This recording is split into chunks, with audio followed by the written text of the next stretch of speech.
have got to ask for what we want. And we have to think these things through. Stop being okay with just getting the crumbs. Am I looking to defend? Am I looking to explain? Am I looking to justify?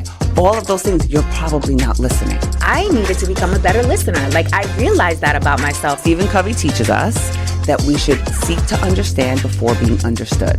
That's a strategy, right? That's a play for you to check yourself and understand what your intention is, because the likelihood of that conversation being successful is greater. It's okay. You're not for everybody. I'm not for everybody. It's fine. And not the unfollow. The audacity. Isn't it crazy that now it's like that is the ultimate, like, supporting you're dead to me. When you realize you're the problem, you can also be the solution. And I just want us to come together as women, as Latinas. I want to be able to support the Black community, the white, I want to support women in general, but I want to double down and double click on Latinas. I'm going to try not to cry. And I start crying right away. Oh my goodness. We interrupt our program to bring you this important message. Ooh, this is really good. You should know about this. So I don't know about you, but I've been known to procrastinate, especially when things scare the hell out of me. The fear alone would have me stuck, overwhelmed, confused, and all types of self-doubt. And don't even get me started on the imposter syndrome. Okay. After getting laid off, not once, but 3 times, honey, I realized that the security blanket that I made up in my head was just an excuse because I didn't really want to bet on myself. The corporate benefits that had me in that headlock, girl, they went out the window once my job decided that they no longer needed me. Turns out that I'll save a whole nickel if I cut your salary completely. The truth is, the only security blanket guarantee is the one that you create for yourself. In other words, until you start a business, you will always be at the mercy of a company's headcount, and you will never have complete control over your time, which means you'll be renting out your thought leadership and helping build someone else's dream instead of your own.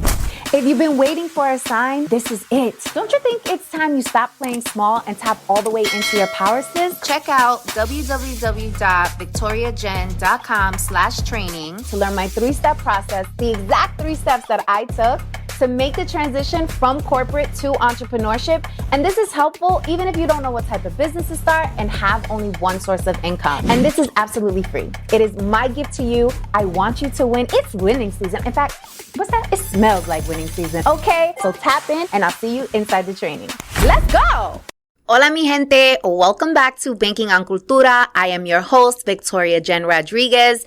And today, I hope you guys are going to clutch your pearls. You're going to have your edges maybe tightened a little bit, have the curls muy tight, because this conversation is long overdue, and I'm really, really excited to welcome our next guest. So our next guest is an international business coach, consultant, international keynote speaker. And prior to launching her own venture, she oversaw a $4 billion division at an international bank, leading a high-performing team. She is the founder of Impact Leadership and JR Coaching, where she specializes in helping leaders and their teams become better communicators. Welcome to the show, Ms. Jessica Rivera. I am so excited to be here. Thank you so much. I'm excited to have you too, my fellow Boricua. Yes, Bori, definitely. And also New York native. Born and raised. Always love when I got my peoples in the house. Born and raised. You know, it's funny. I tried to move out of New York so many times when I was in corporate. And every time they said, nope, we're going to give you a promotion to stay here. We need you in New York. Really? Where were you thinking of relocating to? Well, one was California. And the other one was Dallas, only because that's where our corporate office was. Okay. Yeah. Got it. Yeah. Dallas. I mean, I was always afraid to live in a red state. I'm not going to lie. That makes sense. And everything is big in Dallas. Everything is very big in Dallas. That's for sure. So we like to kick off each show with some bonchinches. So give it to us. Give us some tea. Give us some goodness. Bonchinche. You know, you asked me, like, what do people talk about something that people don't know about? And I'm like, I be putting all my business in the streets. I put all my business in the streets.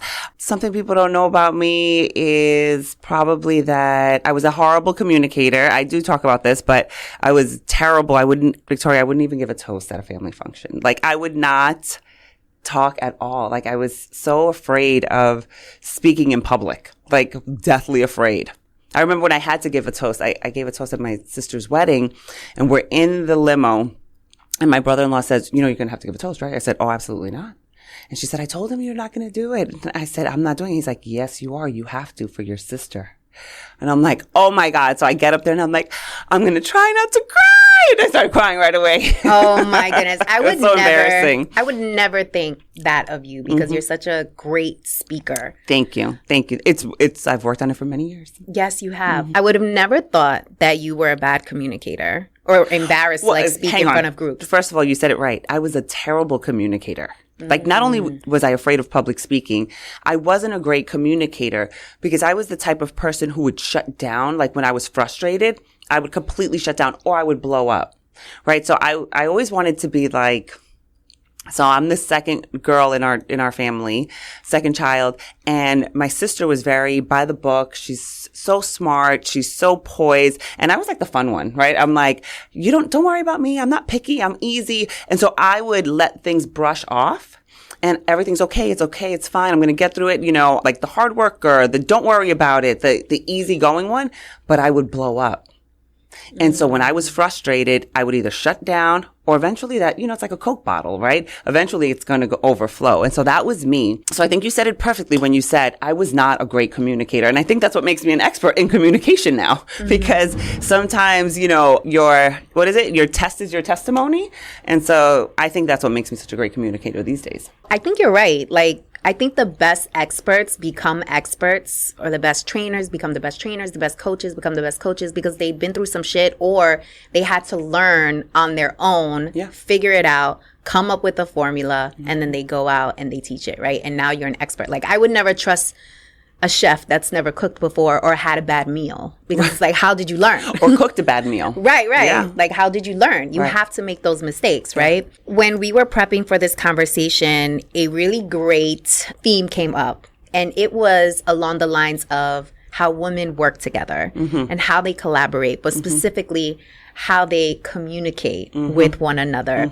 And given that you're a communications expert, I was like, you know what, girl, we're going to break this all the way down because I know there's going to be so many folks in our audience, our listeners, who are going to be able to relate to this because I've had collaborations that haven't gone well. I've had collaborations that have gone really well.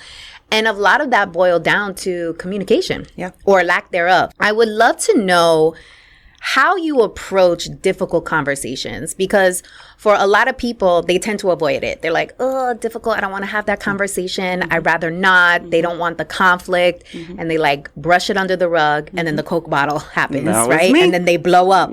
So can you talk a little bit about how women can approach, and I think the fellas can take notes on this as well, but I find like fellas, they will tell you what it is. They don't care about your feelings. They don't care. Which is actually not a good thing either. Though, right. Correct. So I think that there's two different schools of thought there. And, it's funny because I work with CIOs, C-suite, executive, and they still have a problem. I think everybody has a problem having a difficult conversation because who the heck wants to do that? Everybody, we want to be accepted. We want to connect, right? I don't think it's easy. But I say if it's not addressed, you just make it more difficult. Right? The conversation, that thing does not go away. And so I would say, I have a framework that I like to use and go by, and I actually spoke about it, I speak about it on my Instagram page all of the time, which the framework is called data. And so I like for us to use our interactions with people as data points, right? Remove the emotion. It's like, oh, they said this about me, and we get all offended and our little feelings get hurt. But when we remove it, we can look at it more objectively. And I think that's a great place to start. So the first D stands for discover. Let's figure out what we're actually feeling inside. Why are we triggered? Is it our ego? Is it because of a past relationship, a past situation? So I think that's the first place to start, is really sit back and understand what's going on for you, because our body will tell us, right? It's like something starts happening within our body. So that's the first step, is D, data, is discover.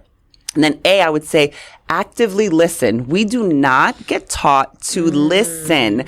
And sales is part of the reason why I'm also a great communicator, is because when you're in sales, and I worked in business to business sales for many, many, many years, you have to listen to your client to figure out not only what they're saying, but what do they truly mean? Not only the words that are coming out of their mouth, but what do they actually mean? And how do you, I want to drive home this point, because one of the things I decided to do, and maybe this is my bullshit to share, is I needed to become a better listener. Like, I realized that about myself. I was very much engaging in conversation to respond, or when somebody was speaking, already in my head, I was thinking about, okay, well, how am I going to respond to this? Especially when it's a difficult conversation. I found myself being on like the defensive and having to have like a response and a rebuttal. And so last year, I made a promise to myself to become a better listener because I wanted to enhance the conversations that I was having.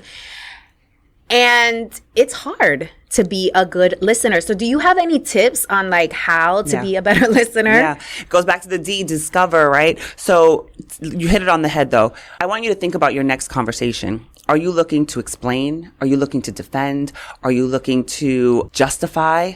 Right? Whenever that happens and you stop and listen to yourself. Listen to me here, because I want to be in your head.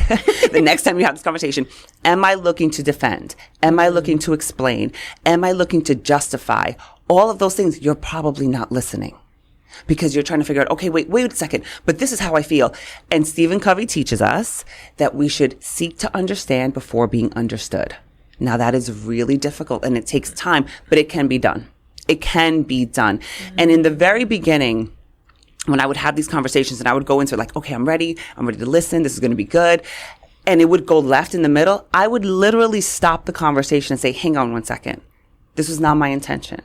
My intention is to make sure we come to an understanding. My intention is to, and this I'm thinking about when I was in corporate and like with a team member, like my intention is to see you win. And so I want us to make sure that that's where we're at right now, because either I was in the middle of defending or I fell back into my old ways and the person, like the conversation just wasn't going the way I wanted. I would literally stop in the middle and say, hang on one second. What did you hear me say? Because many times we don't hear what the person is saying. We're back thinking, oh, that it triggered something for us, right? So we don't even hear what the person's saying. So, and I also repeat back many times what I heard because I want to make sure I heard the right thing. So it's like, okay, this is what you said, but let me tell you what I heard. I do that all the time back then, and I do it now with my coaching clients all the time. Interesting. And I think you also said something that I'm going to put into practice is asking the other person, what did you hear? When it's you so speak? important. What did you hear? Because it's really easy to assume that they get it, right? And they're able to digest your point without any, bias or anything like that. But what I've learned is A, delivery is everything, right? Delivery is everything. But also B, like people are not the best listeners as well. And so a great practice when you're having a conversation, especially a difficult conversation, is saying, hey, let's pause right here. What did you hear me say? Just so you know that they are internalizing exactly what you meant to say versus maybe being on the defense and making up their own idea of what was said, even though you said something completely different. Yeah. I'm going to get back to the framework, but then you also have me thinking about how to start and initiate a difficult conversation, because I want to go there too, because the framework is more like you're in it already, right? So you want to discover how you're feeling, what's triggering, what's coming up for you. You want to make sure you actively listen. Then T is you want to targeted questions. You want to make sure you're asking targeted questions. Asking questions will make your conversation so much better. And that's another thing we don't get taught. We don't get taught to ask questions. We get taught to defend. We get taught to explain. I want you to understand where I'm coming from. But no, let's start asking targeted questions to open up the conversation. Then that's where we can articulate from a place of understanding all your data points, from a place of less emotion. Now we can articulate our emotions. We can articulate how we're feeling. We can articulate our point from a place of really understanding where both sides are coming from. Okay. So T stands for? Targeted questions. Targeted questions. Interesting. Okay, let's go through the framework and then we're going to wrap it back to how to approach these conversations. Yes. So yes. T is targeted questions and A is for what? A is for articulate. Articulate. Yeah, that's when you can truly articulate yourself and your value and whatever it is you're trying to say, even if it's just you're trying to make a point, right? So I think A comes, which is articulating whatever it is you're trying to say. Then you can truly say it from a place of less emotion, right? Because sometimes we get super emotional think back about one time when you were emotional about something and then now you think about it doesn't really matter as much, right? So we're just triggered or reeling about something. So I think if we could just remember to just discover what's going on with us, right? What's coming up for us? Then we make sure we're actively listening. Then we make sure we are asking targeted questions. Then we can articulate ourselves. Interesting.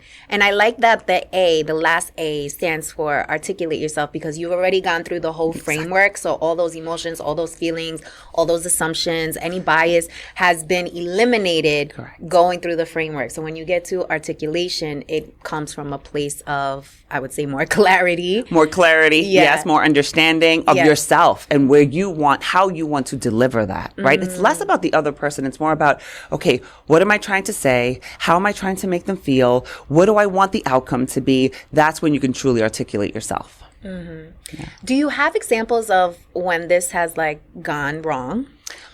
Well, yes, right. When you asked about like collaborating with women in conversations and all of that, I'll give you a very specific example. And again, these conversations are not easy, right? So I'm collaborating. It was 3 teams, you could say, 3 teams in this conversation. And we're talking about money. So money is always, another difficult conversation. And so we're talking about, we had done an event that was profitable. Mm-hmm. And my team had felt that we had put in most of the work. And so I was like, okay, this is going to be interesting. Let's see how the other teams feel how should this pot get split? Because originally we walked into it with 33, 33, 33. Everybody was going to get even split. So we get into the conversation. I said, okay, this is how much we made. And I asked the first team, how much would you have charged for what you did? Right? And that team said, oh, no. It doesn't, to be honest, we didn't put in a lot of work. There's no way we're going to take any of the profit. So I was like, okay. I like you girls. Like, we could work together in the future. I like that. We can work together in the future. That made sense. That's what I would have done, right? Yeah. That's what I would have done. So I respected it. The next person said, well, whatever you think is fair. So I said, okay, I want you to think about this. And so all of us are on the phone. There's like 6 or 7 women on the phone. I said, I want you to think about this, because what if I told you you get nothing? How would you feel then? What if I told you get 10%? How would you feel then? And so I really wanted to be the example of, we have got to ask for what we want. And we have to think these things through. Stop being okay with just getting the crumbs. We interrupt our program to bring you this important message. Ooh, this is really good. You should know about this. So I don't know about you, but I've been known to procrastinate, especially when things scare the hell out of me. The fear alone would have me stuck, overwhelmed, confused, and all types of self-doubt. And don't even get me started on the imposter syndrome. Okay. After getting laid off, not once, but 3 times, honey, I realized that the security blanket that I made up in my head was just an excuse because I didn't really want to bet on myself. The corporate benefits that had me in that headlock, girl, they went out the window once my job decided that they no longer needed me. Turns out that I'll save a whole nickel if I cut your salary completely. The truth is, the only security blanket guarantee is the one that you create for yourself. In other words, until you start a business, you will always be at the mercy of a company's headcount, and you will never have complete control over your time, which means you'll be renting out your thought leadership and helping build someone else's dream instead of your own. If you've been waiting for a sign, this is it. Don't you think it's time you stop playing small and tap all the way into your power, sis? Check out www.victoriajen.com/training To learn my 3-step process, the exact 3 steps that I took to make the transition from corporate to entrepreneurship. And this is helpful even if you don't know what type of business to start and have only one source of income. And this is absolutely free. It is my gift to you. I want you to win. It's winning season. In fact, what's that? It smells like winning season. Okay, so tap in and I'll see you inside the training. Let's go. Now, if you felt you put in a lot of effort and energy, let us know why you deserve 50%. I'm open to the conversation because maybe I'm wrong. Maybe you did put a lot of more effort or energy into this and I just didn't see it, or we didn't see it, my team. So she stood back and stood quiet and said, okay, I said, you don't have to give me an answer now, but I want you to think about it. So as we're getting off the call, the other group was like, oh my God, I just want to thank you for having these, like opening it up and having a real conversation about it, because women are afraid to do this. Listen, she had a number in her head. I know we all did. We all had a number. Like, if somebody asked you that, for you to say, give me anything, nobody just wants anything. So I wanted, number one, to be the example of ask for exactly what the hell you want and know what you want. Maybe she didn't know what she wanted. Maybe she didn't know what she deserved. But then say, okay, I need a moment to think about this. Let me think this through. But I don't want us to be okay with just getting the crumbs. I want us to think things through, understand what we want, and then ask for it. Closed mouths don't get fed, as we know. Period. So how should we approach difficult conversations with people who don't want to have them? And I'm pretty sure, this is personal and professional. Like if you're with your boo and they're tired of maybe having the same conversation over again, but there hasn't been like a resolution. So someone feels like they need to continue to bring it up. It's like, I know I don't want to have this conversation anymore. Like, let's nip it. We're done. And then in a professional setting, right? I remember when I was working in corporate, there was this one chick, she would get under my skin. Under my skin, okay? Because I just felt like she was always out for me. And I also felt like she was fake as shit. And that really boils me because it's like, just tell me what it is. Like, stop with the passive aggressiveness. It drives me crazy. And I remember trying to have conversations with her, and where I thought we had come to like a solution and we got it, we're good, we're on the same page. Then I would hear through the grapevine that she's still talking shit. And I'm like, this is like so annoying. And it was so difficult to come to an understanding with her. And that relationship like kind of fizzled out because it was like, all right, I can't. I don't want to do it anymore. So how do you approach those type of situations, understanding as a communications expert how significant communication is? Like, how do you approach that when people don't want to have the conversation with you? Yeah. Okay. So you just triggered a memory in my mind. So I'm going to give an example. Let's go work first. Okay. So there was a woman, and I don't know if she felt threatened by me or something, but something was going on in the background, and I didn't know what it was because I'm like, sometimes I'm oblivious. I'm like, everybody's great and everybody loves everybody. And, I live in La La Land. So, but I remember one incident but you could feel it when something's off. Something's off. So I felt. That's that woman's intuition. Yeah, definitely. Can't ignore that. So I felt something was off, but I said, okay, maybe I'm wrong. And then I forgot what I heard. So I said to myself, okay, I'm going to address this. So I pulled her into an office and I said, hey, and I really don't remember the situation, but I remember asking her point blank. I understand, and I heard that X, Y, and Z. You said X, Y, and Z. And she says, no, I didn't say that. I said, well, I don't know if you did or not, but this is what I do know. When we were together in this situation, I felt like something was off. So when I tell you that just raw, this is exactly what happened. This is exactly how I felt. Tell me if I'm off. Because I know I had that feeling for a reason. I've never had that feeling before with you. There's something off. And I want to make sure that we put it on the table now because I don't want this to continue. So it really starts with your intention. I think we have to understand what our intention is first. And so I'll say this. In the very beginning, I remember having a conversation and it went left. And I asked myself, well, what was my intention? And my intention is I wanted to make that person feel bad for what they did. The conversation's never going to go the way you want it. So I think we have to be honest with ourselves first. What's your intention? You want to make them feel guilty? You want to make them feel bad? You want to manipulate? Let's be honest. We've all been there before. But those conversations are not going to go the way you want it. They're going to give you the BS answer so that the conversation can stop. Or who knows how the conversation is going to go. But when I started understanding, okay, well, what's my intention? In this case, my intention was I want her to know that I know. And I want her to know this is not going to happen this way anymore. I want us to have open and honest dialogue. You have a problem with me? Come to me. Let's have a conversation. Like, none of this is a big deal.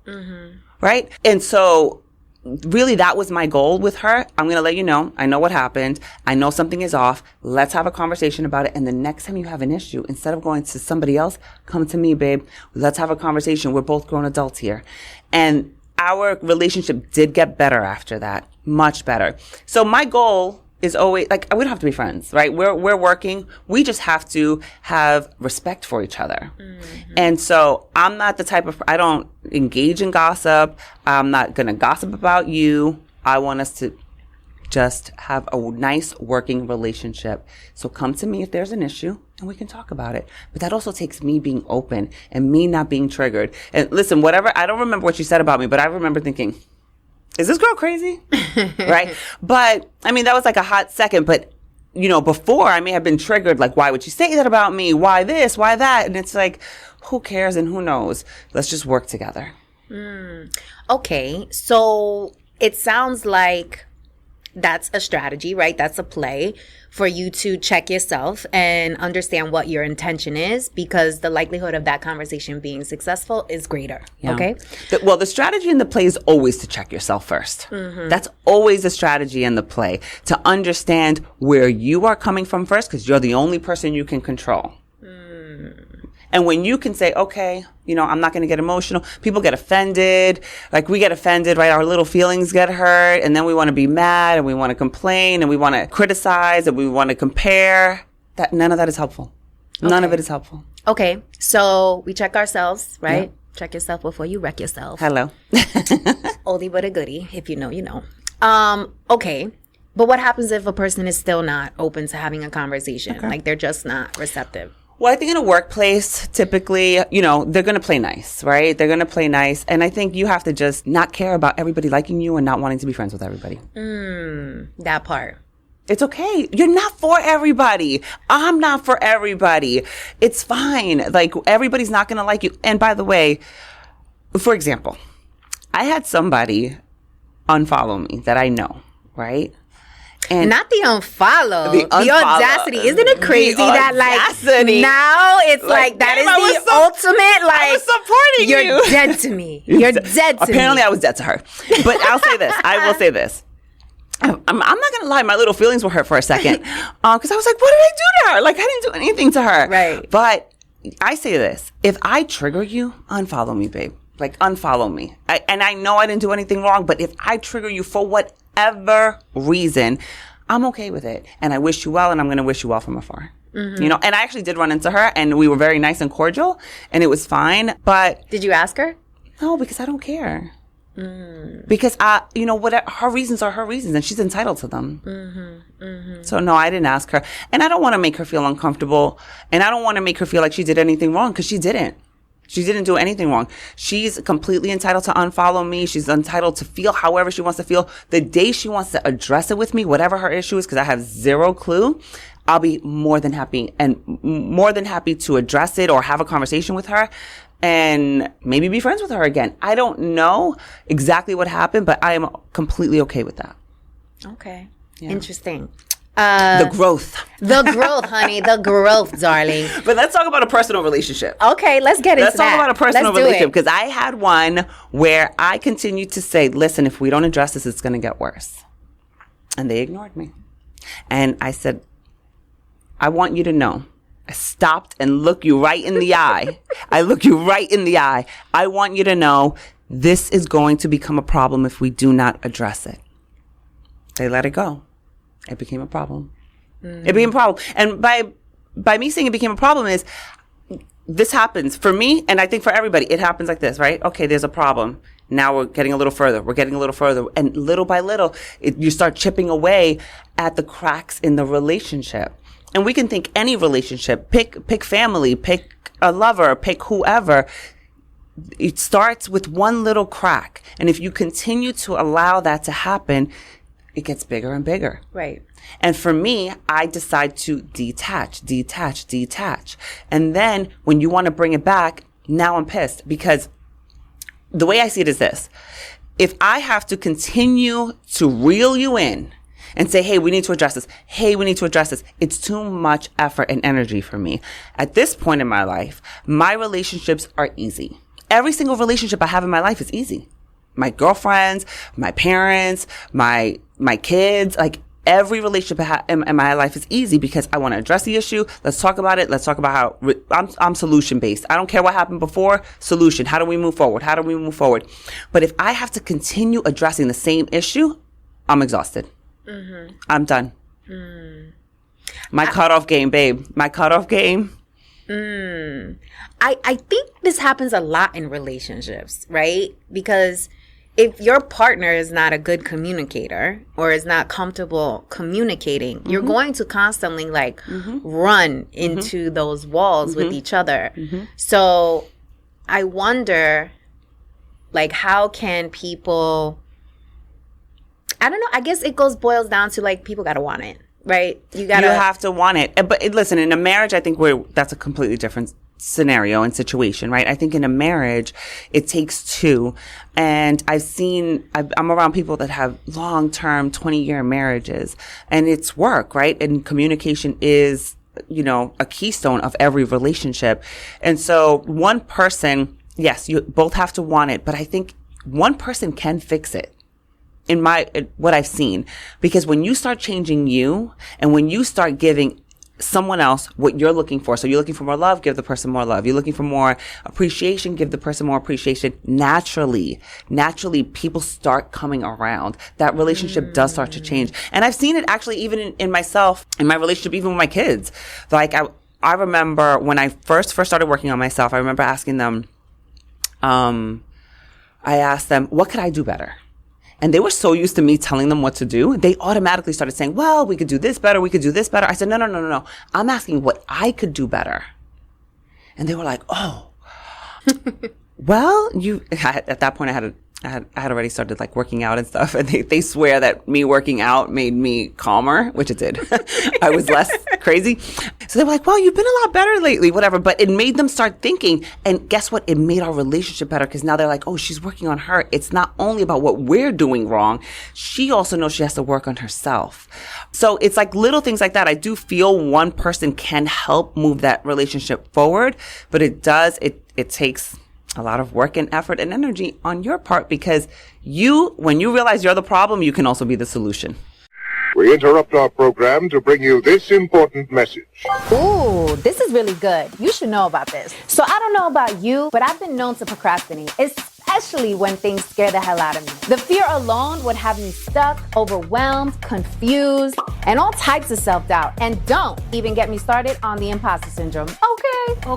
After getting laid off, not once, but 3 times, honey, I realized that the security blanket that I made up in my head was just an excuse because I didn't really want to bet on myself.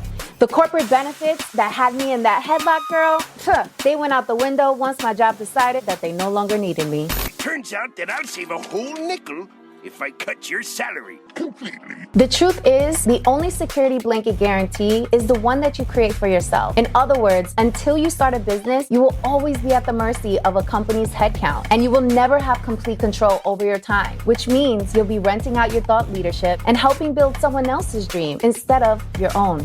If you've been waiting for a sign, this is it. Don't you think it's time you stop playing small and tap all the way into your power, sis? Check out www.victoriajen.com/training To learn my 3-step process, the exact 3 steps that I took to make the transition from corporate to entrepreneurship. And this is helpful even if you don't know what type of business to start and have only one source of income. And this is absolutely free. It is my gift to you. I want you to win. It's winning season. In fact, what's that? It smells like winning season. Okay, so tap in and I'll see you inside the training.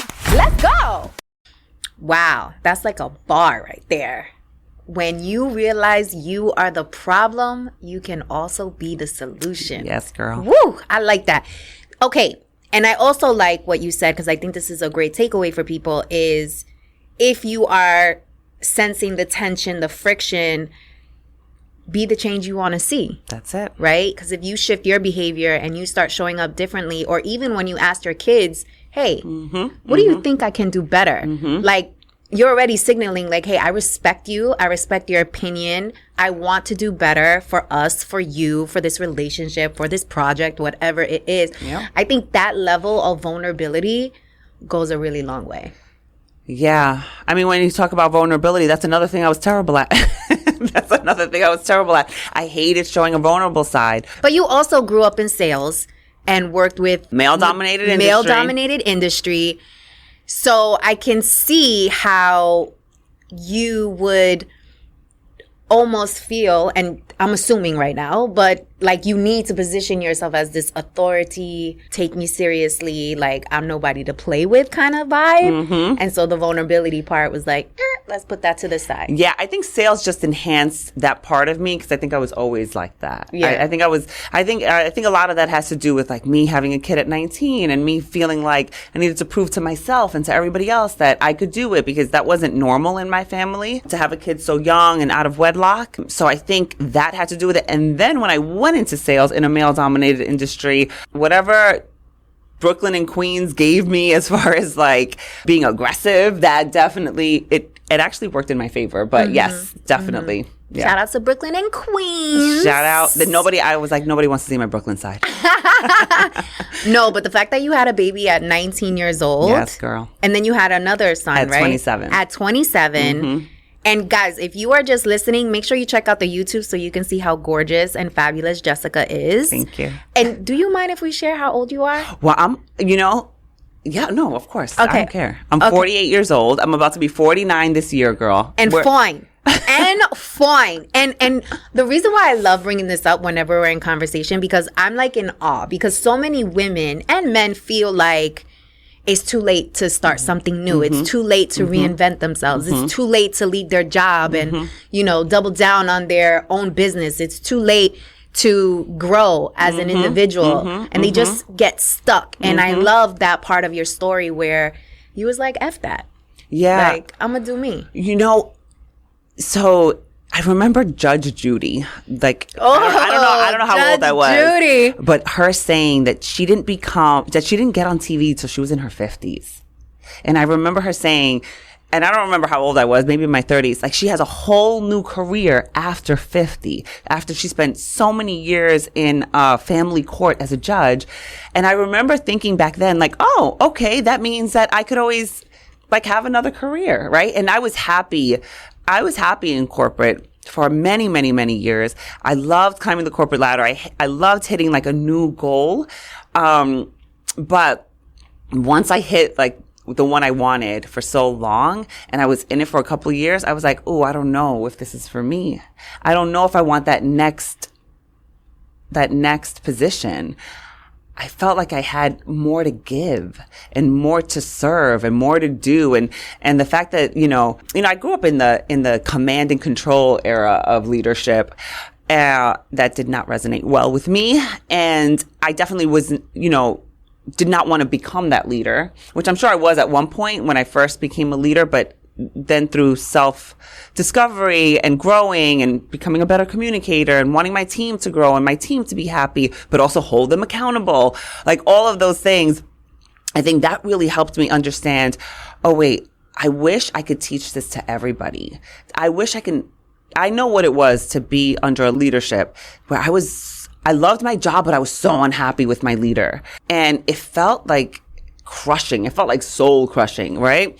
And so I knew what that felt like, and I didn't want that for anybody else. Also, shout out to you because a lot of women are not comfortable sharing their age. They're very hesitant because we live in this culture of like ageism and young is the vibe. And so they would keep that to themselves. And I think it's really inspiring for other women to hear women share their truth in that way because it lets them see like, okay, it's not too late. No. It's never too late to reinvent myself. It's never too late to try something new. It's never too late to leave that dusty ass man that's treating you wrong. It's never too late to leave that job that doesn't respect you, that's not getting you paid, that's not giving you the promotion. It's never too late. Like, you can always do you at any moment. So I appreciate you for sharing that. Okay, so let's get into the Talk That Talk segment, where we address something taboo in the Cultura. And you had shared with me that you've had multiple experiences where you felt like you were more received by the Black community than you were from the Latino community. Can you talk a little bit about that? Yeah. So I'll say this. I remember a time where I definitely felt ashamed or shamed by Latinas specifically because I didn't speak Spanish well, right? Or I would say I would always tell people I don't speak Spanish at all because I didn't want to give them my little broken Spanish that I do now to entertain myself and my parents and Listen, others. Spanglish. We speak fluent Spanglish on this show, so you are welcome to throw out a pero, por qué, ay Dios mío, whatever you need to do. You can do that here. Exactly. But, you know, I remember, and I was telling you, when I was first in sales, and I always say I'm like a shy extrovert, right? I don't feel really comfortable going up to strangers, but I love being around people. I'm in this huge room, like 300-400 people, and I didn't really know anyone. And then my mentor walks right by me, and I'm like, okay, I guess I'm in this alone. So I make a beeline straight to the bar, right? Where else am I going to go? I'm going to go get a drink. And the first person that comes up to me is this Black girl from Arkansas, and she's like, oh my God, I love your outfit. And I was like, thank God somebody's talking to me. And so I just felt like, okay, perfect. I'm in the other category, right? Which that's how I've always felt, though, because I grew up in Brooklyn, and on my block, it was like you were white, you were Black, or you were Puerto Rican. That was it. There was nobody else. I grew up in a family that it was like open door policy. My house was the party house. The guys came over, the girls came over. It didn't matter what color you were. It didn't matter if you were straight, you were gay, whatever. My parents were just so accepting of everybody. So that's just my mindset. And so I didn't understand when I then moved to Queens, like the shame around not speaking Spanish or not eating a certain way or whatever. And so, yeah, I think specifically when the George Floyd incident happened, somebody reached out to me, a Dominican girl, and was like, oh, can you believe that the Black community wants our support now? Meanwhile, I forgot whatever it is that she said. And I'm thinking to myself, she must not realize that my son is half Black, but okay. And I said, to be honest, I've always felt more accepted by Black people than I have by some Spanish people. That's just the truth. That's just been my personal experience. And so, and especially being Puerto Rican, it's like, you go to the island, you see people that look Black, you see people that look blonde and blue-eyed, you see people that look like me, you see people all over. To me, it was just, we're all together. And as a matter of fact, I remember specifically a Dominican person telling me that they didn't like Puerto Ricans because Puerto Ricans act like they're Black. The beef between Puerto Ricans and Dominicans kill me. Like, it kills me. It's true, but I will say most of my girlfriends are Dominican these days. So I love them. I love them. Yeah. Well, I think a lot of that comes from preconditioning, right? Oh, absolutely. What our parents had to go through and what they were taught from their grandparents. And if you think about just the history of colonization and how Dominicans were treated because they tend to be more dark-skinned and how our parents were preconditioned to believe that white is right. And so that's how it, I think, started and stemmed from. Yeah. And it was passed down from generation to generation, right?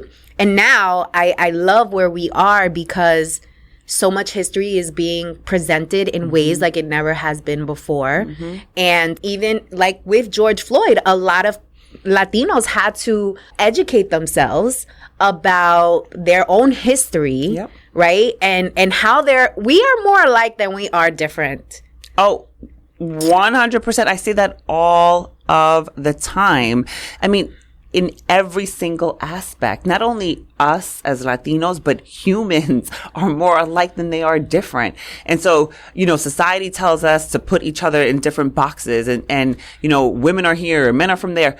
Men have insecurities, women have insecurities. Men have ego, women have ego, right? Of course, it's nuance and there's differences. And I think the more we can not only respect our differences, but value our differences, that's where true innovation comes from. That's where collaboration can come from. That's where the new best idea will come from.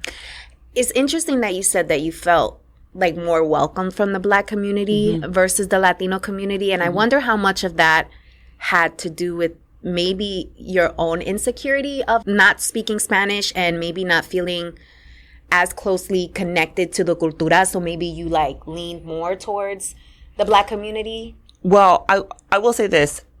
We interrupt our program to bring you this important message.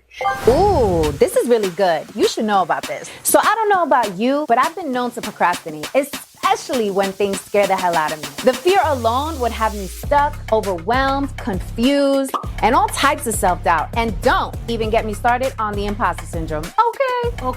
After getting laid off, not once, but 3 times, honey, I realized that the security blanket that I made up in my head was just an excuse because I didn't really want to bet on myself. The corporate benefits that had me in that headlock, girl, they went out the window once my job decided that they no longer needed me. Turns out that I'll save a whole nickel if I cut your salary completely. The truth is, the only security blanket guarantee is the one that you create for yourself. In other words, until you start a business, you will always be at the mercy of a company's headcount, and you will never have complete control over your time, which means you'll be renting out your thought leadership and helping build someone else's dream instead of your own. If you've been waiting for a sign, this is it. Don't you think it's time you stop playing small and tap all the way into your power, sis? Check out www.victoriajen.com/training To learn my 3-step process, the exact 3 steps that I took to make the transition from corporate to entrepreneurship. And this is helpful even if you don't know what type of business to start and have only one source of income. And this is absolutely free. It is my gift to you. I want you to win. It's winning season. In fact, what's that? It smells like winning season. Okay, so tap in and I'll see you inside the training. Let's go. I wouldn't say that I don't feel connected to Hispanic culture. To mi cultura. Cultura. Yeah. We learned in Spanish. Okay. I wouldn't say that at all because I know that I'm very connected, right? As far as food, as far as music, as far as even just the second I get to Puerto Rico, I feel like, oh my God, I'm like home. And I your love swag, it. darling. I mean, you have that Latina I'm swag. Latina all the way, Hello. right? All the way. Please, at corporate, they'd be like, oh, wow. The girls will be like, you really know how to work those curves. I'm like, whatever. Whatever. I don't know what the hell that means, but yeah, I was born this way, boo. Anyway, so yeah, I'm definitely connected to, but I'm also super connected to hip hop culture, right? I grew up in the 80s and the 90s, and I grew up in Brooklyn and then Queens, and I'm connected to hip hop culture. I'm connected to, Mark Anthony, the Hispanic culture, the salsa, the reggaeton, all of it. But what I don't want to do is be put in a box. Right? And so, right, I have tons of girlfriends that are Latinas. But am I connected to both? I feel like I'm connected to both. I feel like I'm connected to both cultures, right? And so, I think the more we can just appreciate people for where they are and meet them where they are, then it's just easier. Then we stop putting labels on people. We stop saying, oh, they belong in this box because they were raised this way. Then we let them just be. I think that comes very natural, especially if you grew up in New York and you grew up in the 80s and 90s. We usually were like in the same neighborhoods, right? We went to the same schools. At least for me, We hung out at the same for me as well. Like we hung out at the same schools. So there's like kind of like this affinity there because we grew up together. So it's very easy for you to attach yourself to both cultures, and also because New York is the birthplace of hip hop, argue with your mama.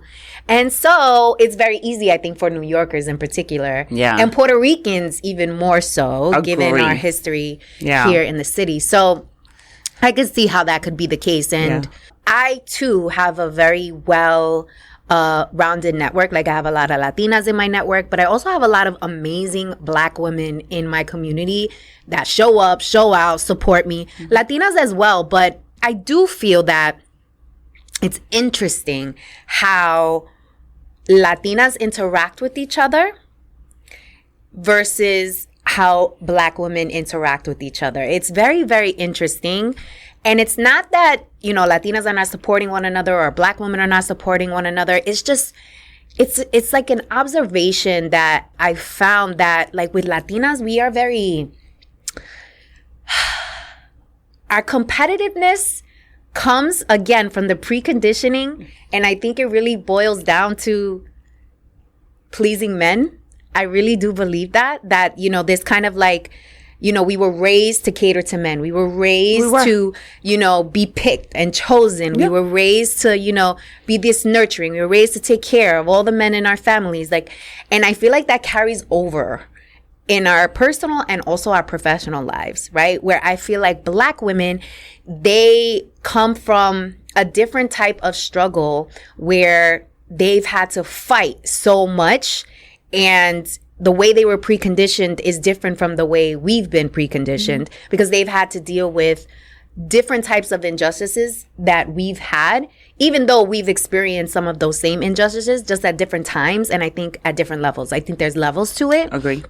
But it's always interesting to observe like both communities. But I as well am always welcome into a Black community. I was just at a mastermind not too long ago, and I was the only Latina there. I was in a room full of beautiful Black women. There were 2 fellas there as well. We must acknowledge them. But I was the only Latina there. And I didn't feel like I didn't belong. I felt very like at home, but I obviously noticed it. I was like, oh shit, I'm really the only Latina here. The only Latino period, right here.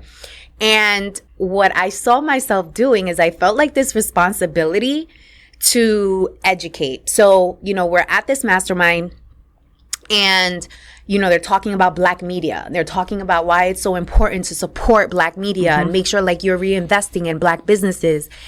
And I had to, when it was my turn to speak, I had to raise the fact that by only investing just in Black businesses, just in Black media, we're actually doing a disservice to both communities because we're more powerful if we collaborate versus if we continue to kind of feed this tension that exists between the 2 communities. And so I said, like, while you're doing that, also invest in Latino businesses and Latino media because we are more powerful together, but also there's plenty of us that support each other, right? Yeah. There's plenty of us that support each other. So let's help you break down the silos and the barriers and vice versa. And like, imagine where we could be. Would you agree with that?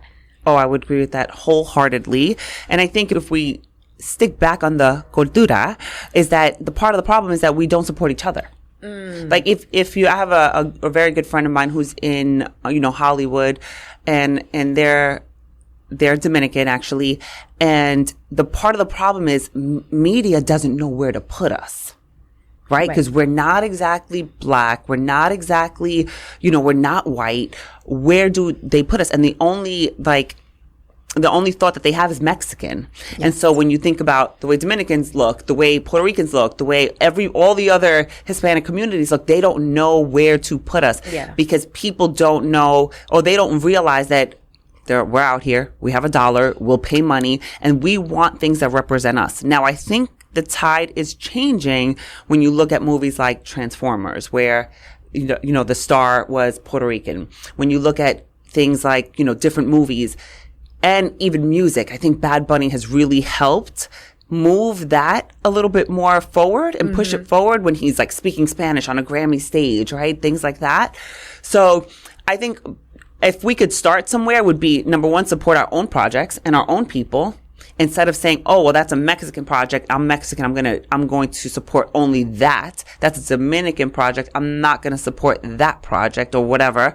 And so I think number 1, we have to support ourselves, our own culture. But then also, like you said, we're already supporting each other. Why don't we collaborate more? We are underrepresented in media, in government, in C-suites.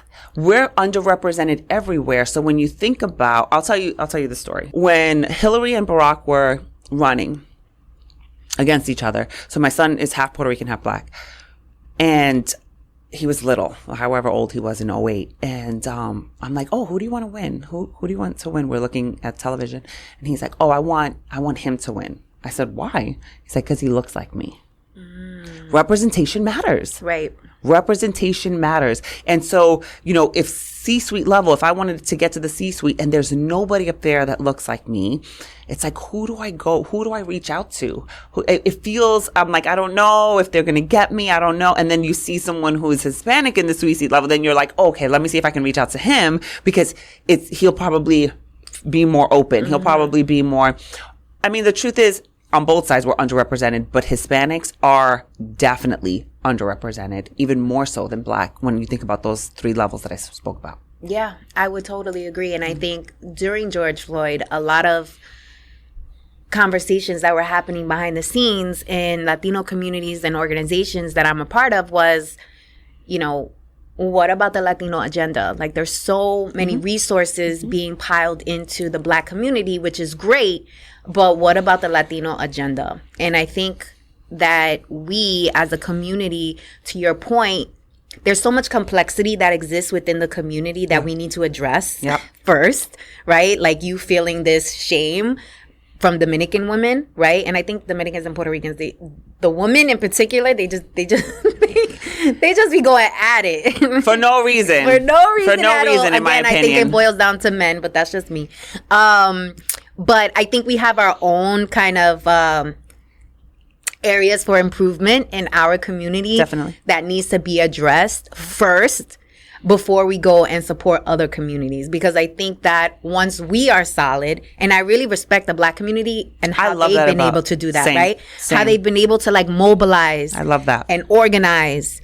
There's a lot of best practices that we can pull from that, right? And I was going to say, you know what I love about them too? It's like when you're Black, right? So even though you might be Jamaican, you might be American, you may be something else, but they will rally with you, where I feel like we really like put ourselves in a box. It's like, oh yes, but you're this and you're that. And I'll say, listen, I want to just be clear. I love my Dominican girls. Like all my good friends are Dominican, so I don't want them to kill me after You're going to have all the Dominican ladies coming at you in the comments. I love them. And actually, they're the ones who helped me get my Spanish a little bit better. Not that it's any great, not that it's great, but they have helped me. But I love that about the Black community, that it's like, oh, my son is half Black, half Puerto Rican. He goes to something, he's going to get pulled right in, right? And I love that about them. Whereas we're like, oh, you're Colombian, you go that way.